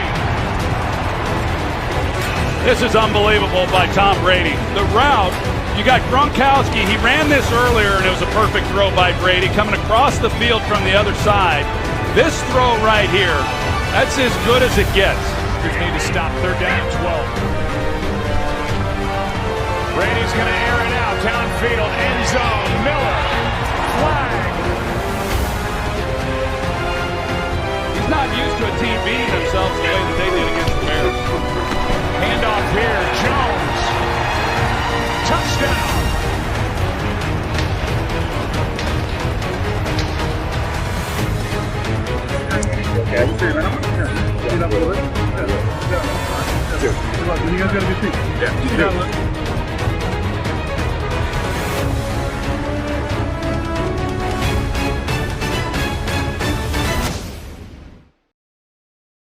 Welcome to Undisputed. I'm Jenny Taft with, normally Skip Bayless and Shannon Sharp.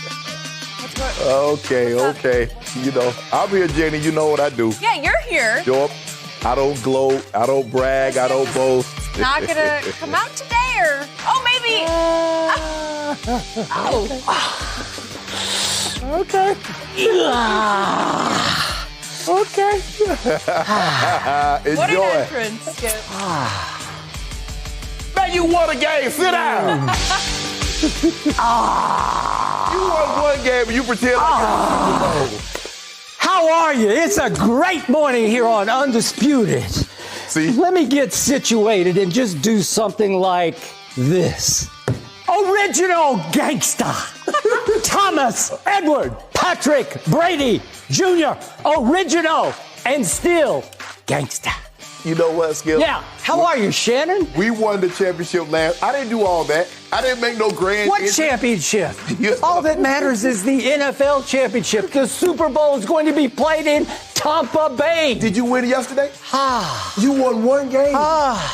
Here they come. You believe in this? How are you? I'm good. What a great weekend it was. Okay. Here, give me a little. It was a good Thank you. Oh, enjoy. Yeah. Enjoy.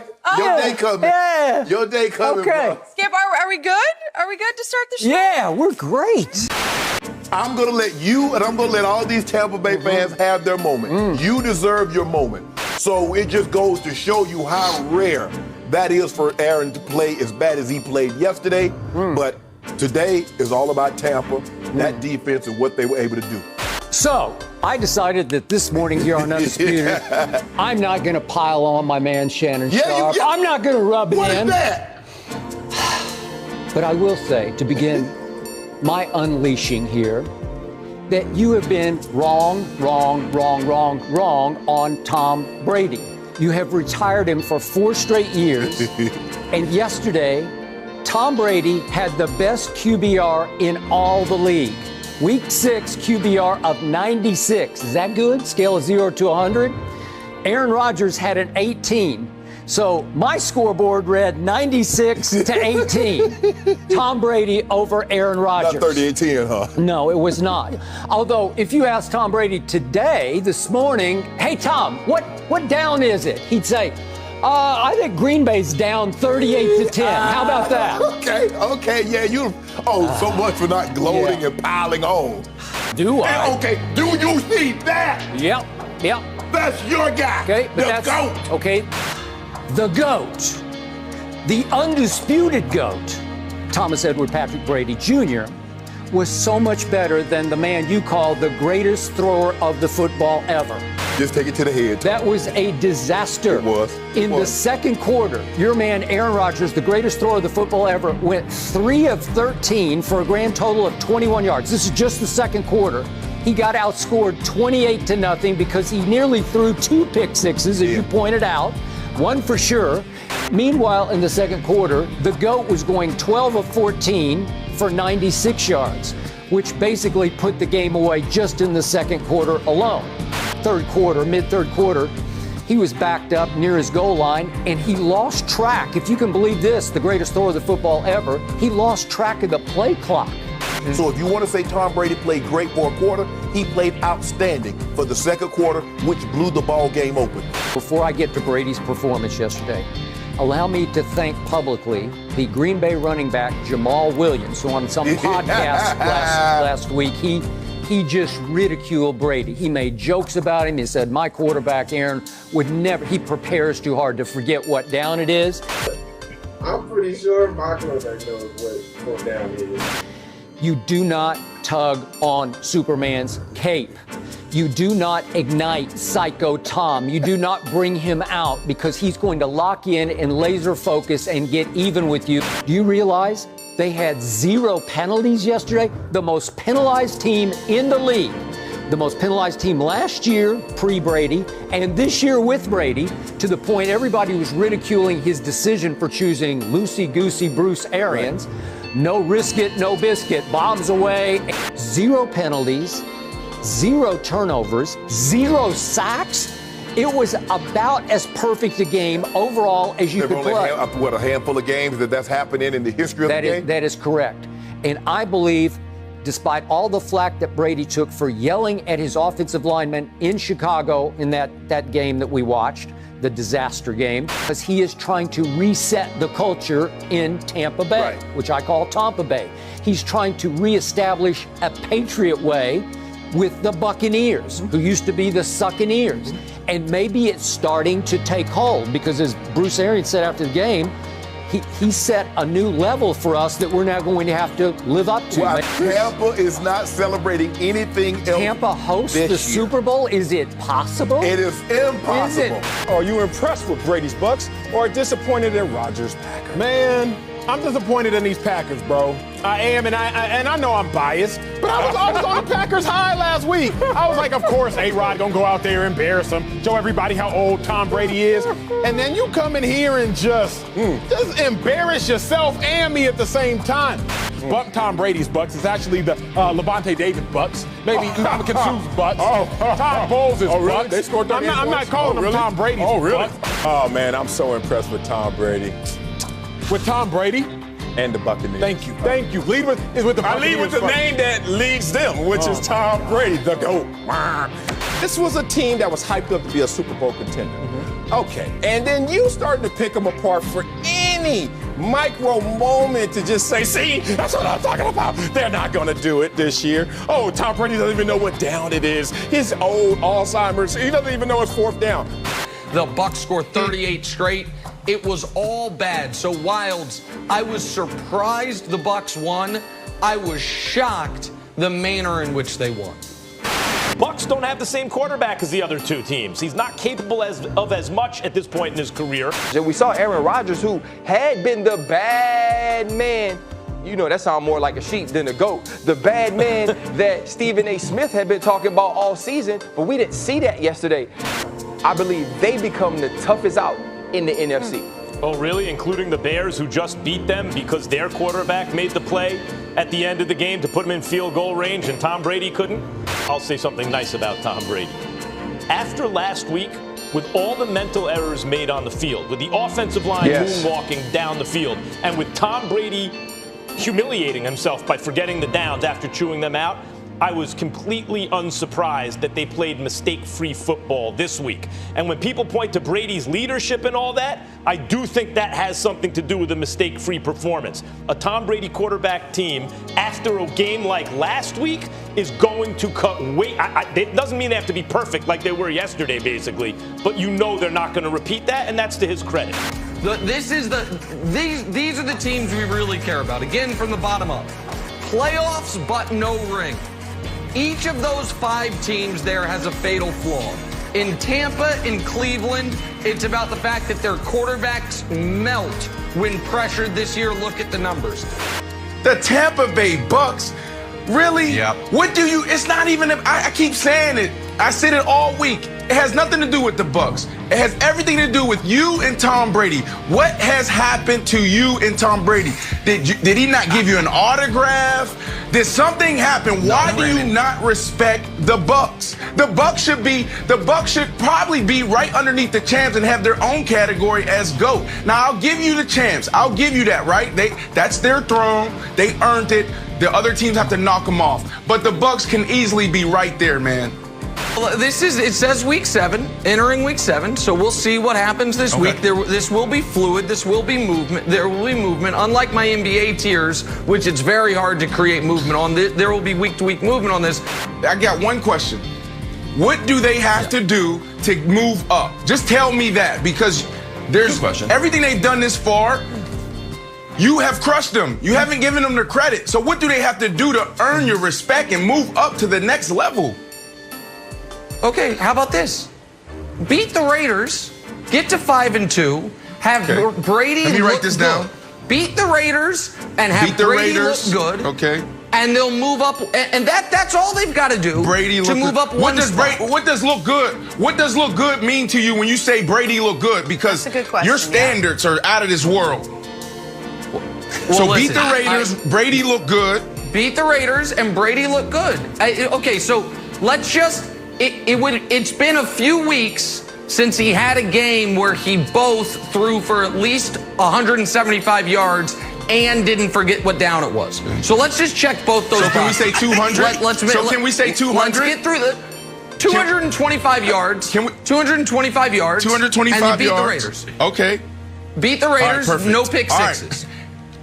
Oh, you know Vegas. You know what? Vegas. What happens in Vegas stays in Vegas. But it's going to be televised. This time the revolution will be televised. Really? Yes. Well, they got the Texans who gave up 600 yards, so I think he should.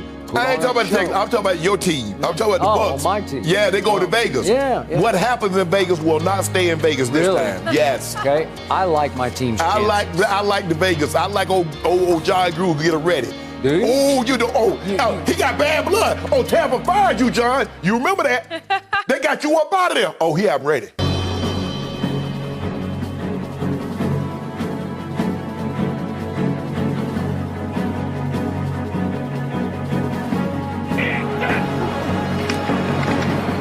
Brady with a good pocket to throw from, and he finds Rob Gronkowski. Out of defense to where they can't rush your quarterback like they'd like to. Brady will toss it, looking for Tanner Hudson, reaching high for that grab. On one, you can see him right here, and for Tom Brady, now you feel the underneath, obviously, but for Tom Brady, you got those matchups. Trying to cash in. Sneak from Brady, and he'll power it home for the touchdown. Did that in week 1. His first Tampa Bay score was a rushing touchdown against the Saints. He gets his second of the year.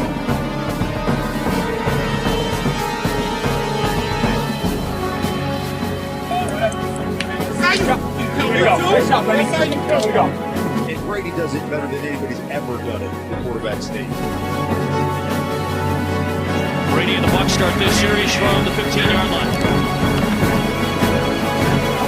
Cross for Fournette, the juggle, the catch, and the first down.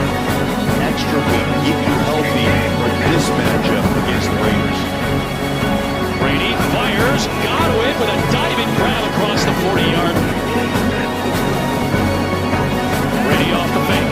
Pass time. Throws for Gronkowski. And he's got it inside the 5-yard line. Jeff Heath put a shoulder into him, but Gronkowski secures it.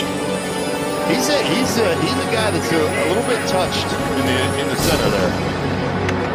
Red zone chance. Looking for Gronk. And he's got it for a touchdown. Back-to-back weeks. Rob Gronkowski finding the end zone. And the Bucs have taken the lead.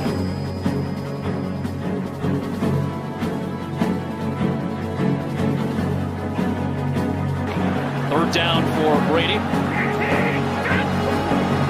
Michigan Wolverine will fire over the middle to Chris Godwin, and he's one timeout left. Raiders have all 3 of theirs. Brady fires, and he's got Godwin for another first down. Heath was there to help stop it at the 41-yard line. Ability to catch that football, that's beautifully done. Comeback route to Miller. He's got it on the sideline and is able to escape. That's supposed to be pass interference. Sets a break for Las Vegas. 4th down coming up here, and Brady converts it to Godwin. Raiders to get out. Brady, deep shot.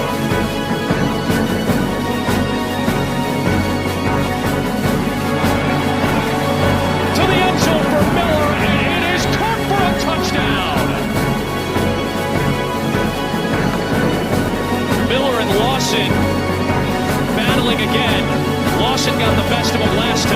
This time, Scotty Miller wins it for 6. Nobody's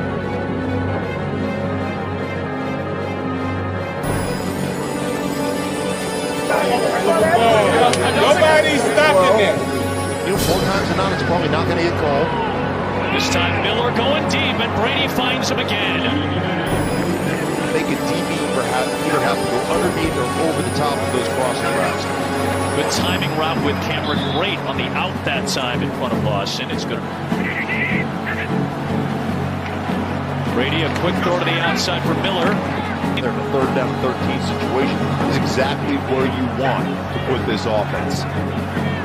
Brady, check down, Fournette, needs the 43, dives ahead. Running hard and kind of bringing his own block on certain plays. There's the first grab for Evans. It's good enough for a first down to the 23-yard line. Obviously got away with it. On 3rd down, Miller. Trying to lunge towards the pylons. Zogmaster, he still got it right there. Look at it. Brady looking for Godwin. And it is Holden for the touchdown. A clutch score past the halfway point of the 4th for Chris Godwin of the Bucs.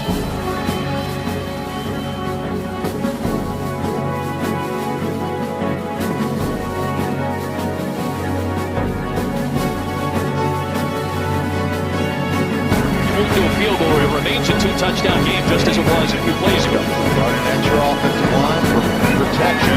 Here's Godwin, makes the catch, reaches for the end zone. They'll mark him down just shy of the 1. Awesome. Here's Jones leaping up top, and he's in for the touchdown. The takeaway, and then 2 plays later, Jones punches it home. Break that pass up and create that interception.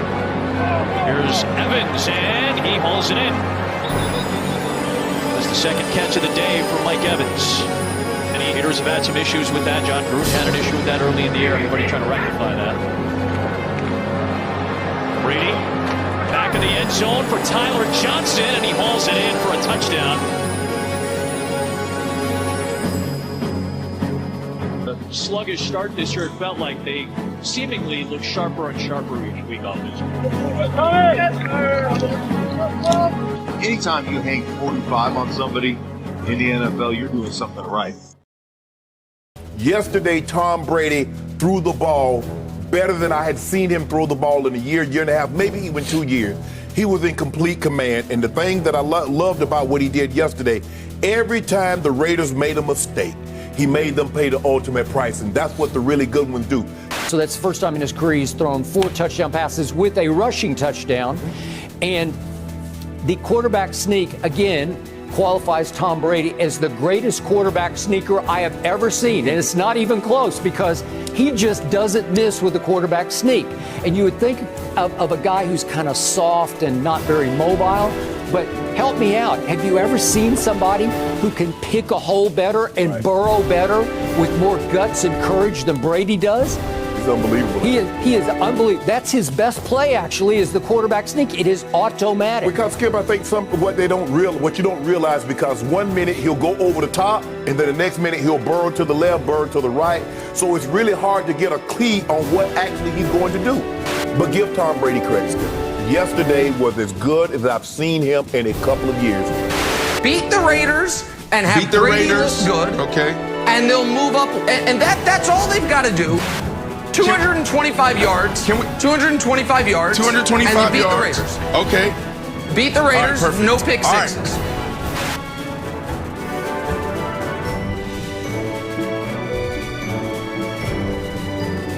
Hey, I told my man Nick on numerous occasions, that the GOAT is the GOAT, man. He's going to find a way to beat you or come get you at some point or another. What I could say is, yeah, Tom Brady was great yesterday against, the 28th ranked pass defense, a team that's 30th in the NFL in sacks, and I want to see him do it against a better team. Runs in motion. Carr on 2nd and 6. Downfield. Connection made with Aguilar. Touchdown, Raiders. Edge. How much more weight he can put on. 3rd down and 9. Mahomes sidesteps. Mahomes doesn't see it. And he gets crushed. Can the Chiefs convert?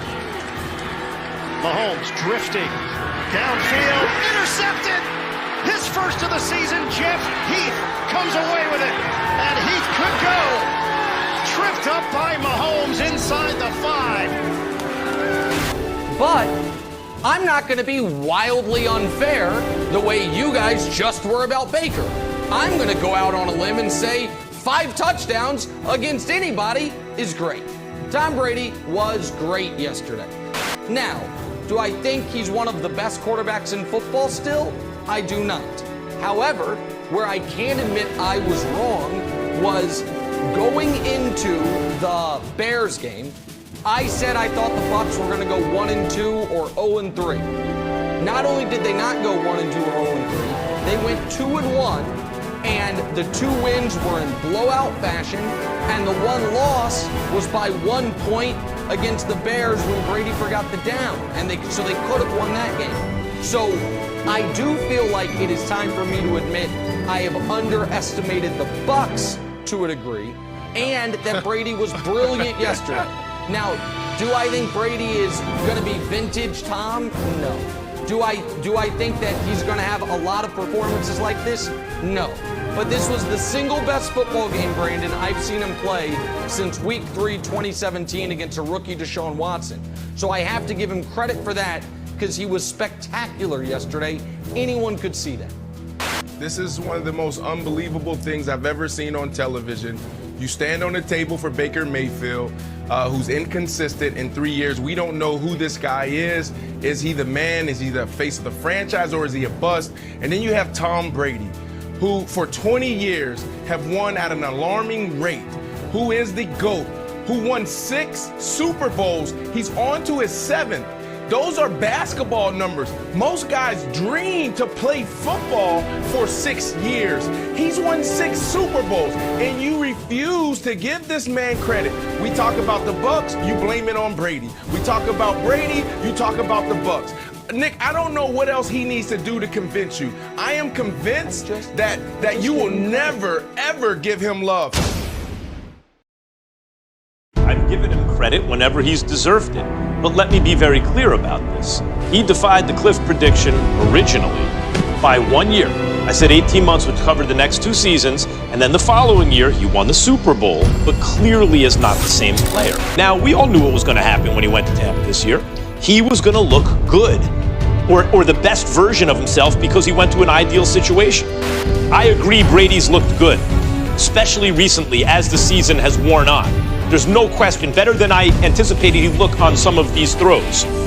His circumstances have a lot to do with it. Brady is in a perfect situation, and to his credit, he is making the most of it. I passed my time to You yield your time. I'm not. From LSU. I meant what I said when I said it early in the show. I will not entertain any dribble from Max Kellerman about Tom Brady. That's fine. All of these guys who we look at and we say, you know what, these are lifelong Patriots. These are guys who are going to be in the Ring of Honor. Sometimes he lets them go a little bit before their time is up. And Bill Belichick's always smart about that. But this time Brady flipped it on him. Brady saw what was coming. Brady understood what he needed, and maybe he wasn't that quarterback that could just take anybody and take him to the Super Bowl anymore. But he was good enough to win 12 games with that crew last year, even though it declined at the end. He said, you know what? But if I get in the right position, I'm on this TB12. I'm taking the right supplements. I'm doing the right things. I get in the right spot. I can make these plays. So he leaves for Tampa Bay. And what he's shown us at Tampa Bay is not only can he still be a great quarterback, he's actually showing us he's a better GM than Bill Belichick is. Because look, he got Gronk to come out of retirement and they signed him. He's getting AB to come back, and he's going to be there in week 9. He got Leonard Fournette once he was released from the Jacksonville Jaguars to come to Tampa Bay. So not only was he smart enough to cut bait when he needed to cut bait from New England, he's also been better at assembling a team of weapons for himself. Let me first explain the cliff prediction, because I heard this with first Brett Favre and then Peyton Manning. Brett Favre, when he was 40 years old, went 12-4, passed for over 4,000 yards when that meant something. Threw 33 touchdowns to 7 interceptions, which for him especially was really good. And I heard he could play till he's 45. He's the greatest of all time. 41, he was done. Played one more season, but he was done. 38 years old, Peyton Manning, coming off 55 touchdowns the year before. Threw 4,700 yards, 39 touchdowns. Also, like Favre, went 12-4. And I was hearing he could play until he's 45. He's the greatest of all time. And he's done the next season. Won the Super Bowl, but he was finished as a quarterback. That was the cliff. Right around that age, 40 years old, certainly 41, 42, it was over. I just looked at the actuary tables, basically, right? And said that, no one's ever done it. If Tom Brady does it, he will be defying the odds. The fact that he has, he's defied the odds. And everyone who said, no, of course, Tom Brady will do it, were the same people telling me Brett Favre was going to do it and Peyton Manning was going to do it. When you do something exceptional, if you are taking away the odds against it, you're actually taking credit away from the player. The fact that no one had done it until Tom Brady seemed to suggest that he also wouldn't do it. The fact that he's done it adds to his legacy as the greatest of all time, but I can't deny the way he's playing. It's not just that he has weapons, he looks really good using them. Stephen A., you got anything else, or you good? Nothing at all. You're not talking to Max anymore about this? No. I don't really have anything to say. Well, Molly, I guess you could take it away because Max has conceded, even though he won't say it, that he's wrong. He's going to use very large Ivy League words to like the Fonz before me. Did you say I it? will say I was I was